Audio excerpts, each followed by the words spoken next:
તારીખ 25 જૂન 2025 ના રોજ એક્ઝિયમ-4 મિશન સફળતાપૂર્વક લોન્ચ થયું. ભારતના શુભાંશુ શુક્લા આ મિશનના પાયલોટ છે.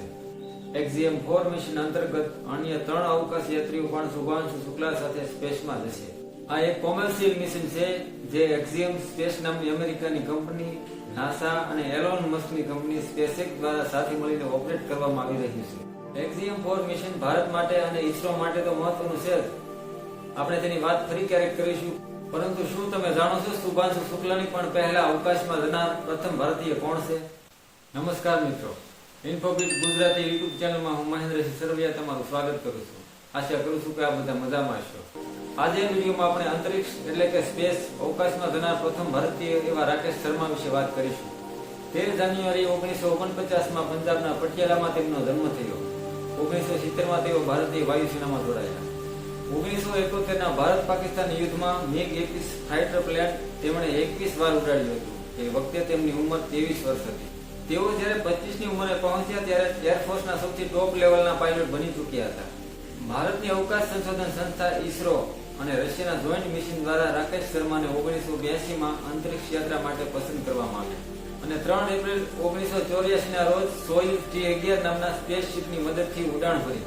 તે વખતે ગ્રુપ કેપ્ટન શુભાંશુ શુક્લાનો જન્મ પણ નહોતો થયો. શુભાંશુનો જન્મ 10 ઓક્ટોબર 1985ના રોજ થયો હતો. રાકેશ શર્માએ અવકાશમાં સેલ્યુટ 7 ઓર્બિટલ સ્પેસ સ્ટેશનમાં 7 દિવસ 21 કલાક અને 40 મિનિટનો સમય વિતાવ્યો. તેમની સાથે હતા રશિયન અવકાશ યાત્રી કમાન્ડર યુરી માલેશિયો અને ફ્લાઇટ એન્જિનિયર ગેનાડી સ્ટાકાલોવ. સેલ્યુટ 7 પર રાકેશ શર્માએ 43 જેટલા વૈજ્ઞાનિક પ્રયોગો કર્યા, જેમાં બાયોમેડિસિન અને રિમોટ સેન્સિંગનો સમાવેશ થતો હતો. આ ઉપરાંત ઝીરો ગ્રેવિટીમાં યોગનો અભ્યાસ કર્યો, જેનાથી તેમને સ્પેસ સિકનેસ સામે લડવામાં મદદ મળે. તેમણે અવકાશમાંથી ભારતના કેટલાક ફોટોગ્રાફ્સ પણ લીધા, જેમાં ભારતનો દરિયાકાંઠો ખૂબ સ્પષ્ટ દેખાતો હતો. રાકેશ શર્મા અવકાશમાં પહોંચનાર દેશના પ્રથમ અને વિશ્વના 128માં વ્યક્તિ હતા. સ્પેસમાંથી સોયુઝ T-11ના ક્રૂ સાથે બંને દેશના અધિકારીઓએ તેમની સાથે જોઈન્ટ કોન્ફરન્સમાં વાત કરી. ત્યારે તે વખતના આપણા વડાપ્રધાન ઇન્દિરા ગાંધીએ રાકેશ શર્માને પૂછ્યું કે અવકાશમાંથી ભારત કેવું દેખાશે. ત્યારે તેમણે જવાબ આપ્યો કે સારે જહાં સે અચ્છા. રાકેશ શર્મા પોતાની સાથે ભારતીય ભોજનને પણ લઈ ગયા હતા, જે તેમણે પોતાના સાથી અવકાશ યાત્રીઓને ખવડાવ્યું હતું. આ સાથે રાજઘાટની માટી, ભારતીય ધ્વજ, વડાપ્રધાન ઇન્દિરા ગાંધી તેમજ રાષ્ટ્રપતિ જ્ઞાની ઝેલસિંહનો ફોટો પણ સાથે લઈ ગયા હતા. આ અવકાશ યાત્રા પછી રાકેશ શર્માને હાલના રશિયા અને ત્યારના સોવિયત યુનિયન દ્વારા હીરો ઓફ ધ સોવિયત યુનિયનનો એવોર્ડ આપવામાં આવ્યો હતો. આ ઉપરાંત ભારત દ્વારા શાંતિકાળનો સર્વોચ્ચ ગેલેન્ટ્રી એવોર્ડ આપવામાં આવ્યો હતો, જેમાં તેમને અશોક ચક્રથી સન્માનિત કરવામાં આવ્યા હતા. 1987માં તેઓ હિન્દુસ્તાન એરોનોટિક્સ લિમિટેડના ચીફ ટેસ્ટ પાયલોટ બન્યા અને 2001માં રિટાયર્ડ થયા.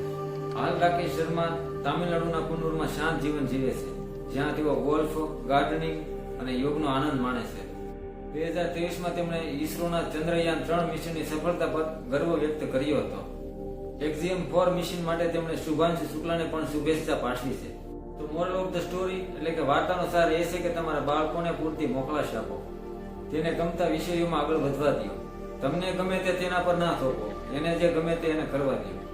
તમારા 5 થી 10 વર્ષના બાળકને અવકાશ વિજ્ઞાનમાં રસ પડતો હોય અને તેને લગતી પ્રવૃત્તિ કરવી ગમતી હોય તો એ માટેની કીટ જેવી કે solar system kit, plane launcher kit, rocket kit ખરીદવા માટેની લિંક નીચે ડિસ્ક્રિપ્શનમાં આપેલી છે, ત્યાંથી ખરીદી શકો છો અને તમારા બાળકને ભવિષ્યના રાકેશ શર્મા અને શુભાંશુ શુક્લા બનવા માટે પ્રોત્સાહિત કરી શકો છો.